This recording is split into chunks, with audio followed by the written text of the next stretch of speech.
Welcome to the DCC Museum. Hi and welcome back at the museum. Today we want to introduce to you to what we call the chest. The chest is an original carpenter box, but we use it to actually store all of the remotes of every player that we have here at the museum. And some of these remotes have the same functions, look different, so we want to just walk you through what we think is interesting on the remotes. So the chest comes nicely apart, and let us start with the first generation.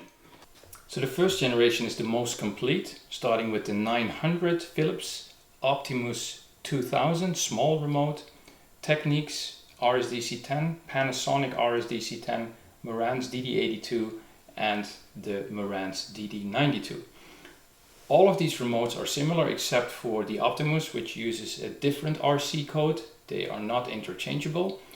Next is the second generation, which could be a Philips DCC91, 450, 300, 380, a Grundig 305 or a Samsung Renaissance 300.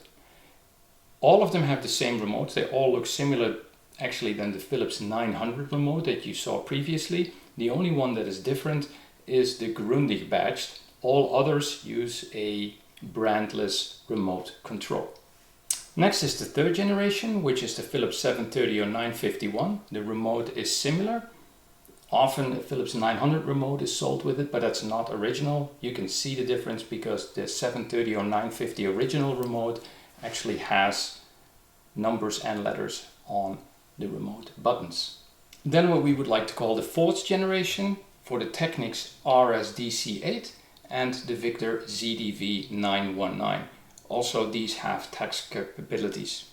Then we have the set for the Philips FW68 and Philips FW91 sets, the Technics 909 sets and the Panasonic 505 set.